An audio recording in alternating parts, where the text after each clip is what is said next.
And welcome everybody to another edition of the GSMC Football Podcast, brought to you by the GSMC Sports Network. As always, I'm your host, Kenneth Gruenfelder, and it's great to have you guys here on this Tuesday, April 9th. We have a lot to talk about on the show today. Before I get into that, just want to remind you guys, as always, to tip or donate and get your comments recognized, make sure to go to the following link. That is GSMCPodcast.net. Again, that really helps the show, makes the show more interactive between myself, the host, and you guys, the viewers. Again, that is GSMCPodcast.net. And as always, it is displayed on the ticker at the bottom of the show segment down below. So with that being said, let's get into what we are going to talk about for today. So we're going to talk about Aaron Donald, him talking about T.JWatt and Puka Nacua, his comments, get into that, give you my thoughts on it. In the second part of the show, we'll talk about the Giants, some recent comments from General Manager Joe Schoen regarding the draft, whether they're going to take a quarterback or address another need of the team, as well as talking about Darren Waller because he's still kind of contemplating on whether he's going to come back or if he is going to retire. So we'll get into that as well. We'll also talk about Derek Carr. He had a Q&A, so I wanted to look at some of the things that he had to say in that, talk about the Saints and what to expect from them in 2024. And then in the final part of the show, we're going to talk about the UFL. We're going to talk about that. I want to talk about Jake Bates, the kicker, who made a couple of 60-yard field goals these past couple of weeks. So I wanted to get into that, kind of just talk about the positives of the UFL and having that around.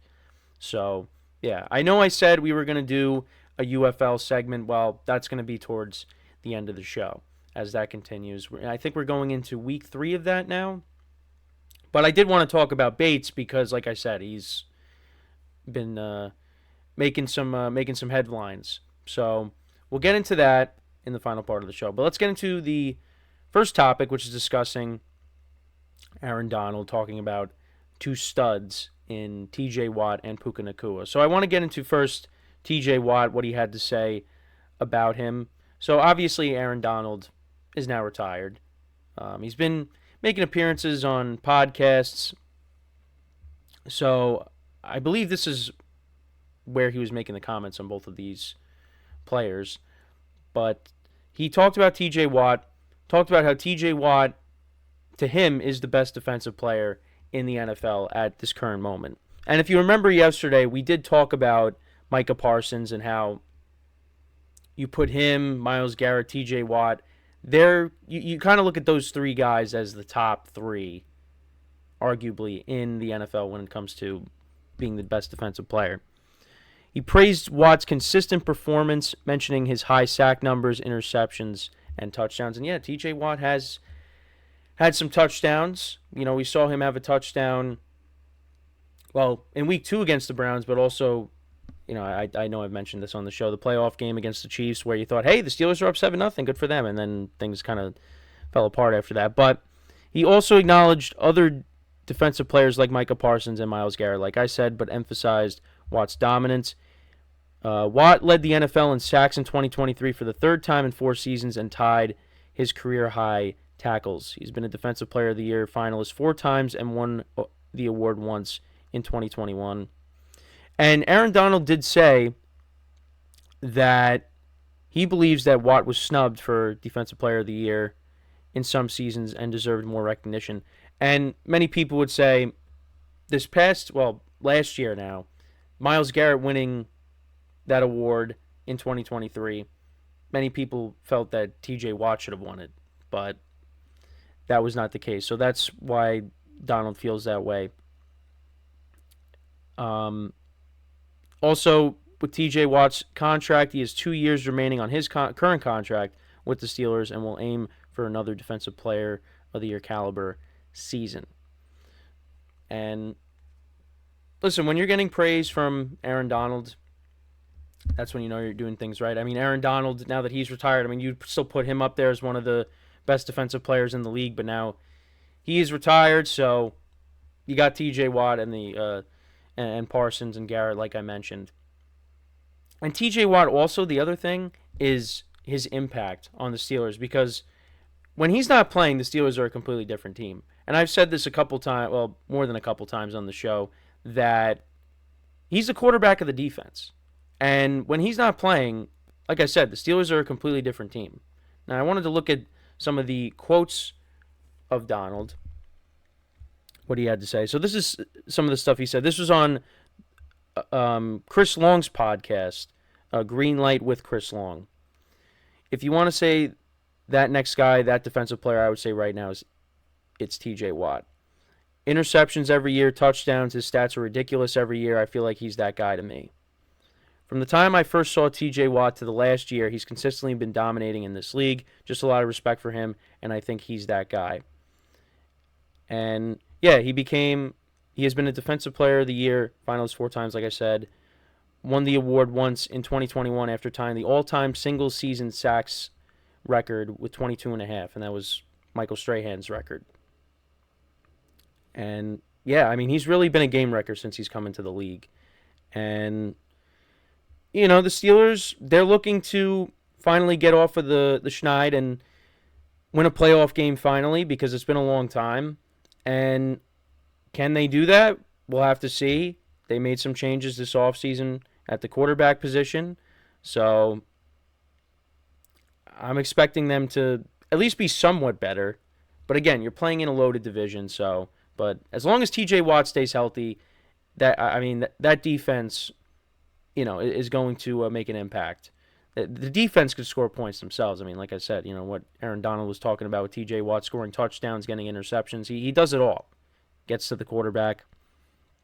So that's just a couple things that he had to say about T.J.Watt. Now, the other player that he talked about as well, and I believe it was also on the podcast too, is Puka Nacua. And talked about how Nacua has the potential to achieve unprecedented feats in the NFL if he maintains, you know, his abilities from, his first season. And Nacua set rookie records for receptions and receiving yards with 105 catches for 1,486 receiving yards in the 2023 season, along with 6 receiving touchdowns. Was a 5th-round pick. And got to credit the Rams because he was a late-round pick, Kyren Williams was a late-round pick, and they became key parts of the Rams' offense and big reasons why they were able to make it back to the postseason in 2023. And Nacua really stepped up when Cooper Kupp was out, because if you remember, Cooper Kupp missed the first 4 or 5 games of the season, and then he came back. And you thought, well, now Cooper Kupp is back, Puka Nacua is not going to, do as much with Kupp being back. But that wasn't the case. Puka Nacua still was the best receiver on the team. And now going into next year, if Cooper Kupp is healthy and you got a full season of both of those guys, expect big things for the Rams offense in 2024. And that's another team that I'm looking forward to see, what they're able to do. And again, like I said, you got Kyren Williams, and they brought back DeMarcus Robinson. You still got Matthew Stafford slinging the football. So the Rams offense is going to be good. I worry about the defense because, especially now with who we're talking about, Aaron Donald retiring, that's a big hole that they're going to have to fill. And they have added to the secondary. They signed Darius Williams. They signed Tre'Davious White. So they're hoping that they could stabilize the secondary. But we got to see who steps up rushing the quarterback. And we'll see how they address the defense in the draft, because they're probably going to go defense heavy. So I wanted to look at what he had to say about Aaron Donald had to say about Puka Nacua. So these are some of the things that he had to say. So again, this is still on the Chris Long podcast. You see young guys that play and they fall off a little bit, but for him to stay as poised as he did throughout the season, as far as like he became kind of a household name as a rookie, and it didn't change. He stayed the same person. He kept doing the same things every single week. And it's like if he stays like that, he stays hungry. And if he wants to be great, in my opinion, I think he could do some things that have never been done in this league. He's just got to keep working. But he was fun to watch. I really enjoyed watching him. All the awards he was able to surpass and break records he was able to break as a rookie. And yeah, like I said, had a big year. Kind of came out of nowhere. Like, I'll be honest, I did not know who he was. I mean, my friends did, Some of my friends did, but I really did not know who he was. And like I said, he really did become a household name. He also, another quote from Donald: "You see a little glimpse of it at camp, but that's camp. I'm one of those guys you've got to show me during game time. From the first game, he was just consistent. Then the Colts game, we ended up going into overtime. He ended up making the game-winning touchdown for us. He's just been a consistent player since day one, and then he just got better and better and better. It's like I didn't expect him to be, the player he was this year. But in my opinion, to be honest with you, for any position, me personally watching, that's probably one of the best rookie performances from any position that I got the opportunity to watch." Again, high praise there from Aaron Donald. And he became a household name as early as week 1. 10 catches for 119 yards against the Seahawks, and against the 49ers, 15 catches for 147 yards, 163 yards. And then that was against the Colts. Yeah, because I'm reading the article with Donald's quotes here. And yeah, then Cooper Kupp came back, and he still had 154 yards receiving in a game against the Steelers. Against the Browns, he had 105 yards. Against the Saints in Week 15, he had 164 yards. Even with Kupp coming back, still was productive, and the Rams got something with him. And we'll see what he does now in year 2. Like I said, if you got him and Cooper Kupp healthy, with the Kyren Williams, Matthew Stafford still back there, I think this Rams offense is going to be good again. But I still have my concerns about the defense. And you still got Sean McVay, who's still one of the best coaches in the NFL. So I think the Rams, they're still going to be a competitive team. A team that I think can still compete for a playoff spot. But when you got the 49ers in the division, I think the wild card is your best path at the moment.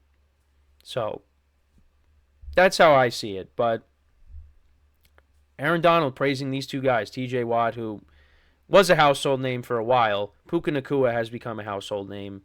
And those guys, I expect them to have solid seasons for their respective teams. Both teams that did make the postseason in 2023. And we'll see what happens in 2024. It's going to be tougher. It's going to be tougher, I think, for these two teams. The Steelers, when it comes to the quarterback position, we'll see how Russell Wilson plays with the Steelers. Again, I kind of expect more what you saw in Denver. With the Rams, without Aaron Donald, it's going to be tough to replace that. So, and I think a lot of people will say the Rams defense was the weakness of the team last year. And give the Rams credit, because it looked like that their season wasn't going to go anywhere at one point. But then they, righted the ship, and their offense really got going, and Matthew Stafford started playing like an MVP.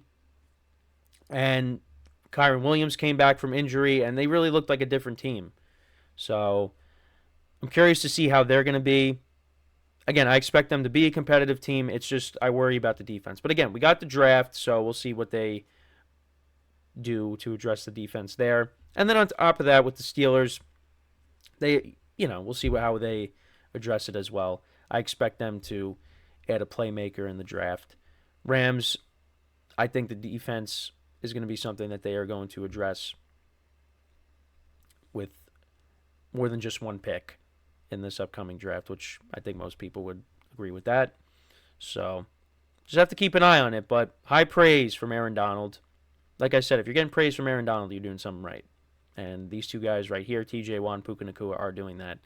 Now, obviously, again, Puka Nacua, this is his second year. T.J. Watt's been in the league since 2017. So, but Aaron Donald, when he was playing, probably did look at himself as the best defensive player. Now that he's no longer playing, T.J. Watt, who a lot of people would say is the best defensive player, he gives him that title.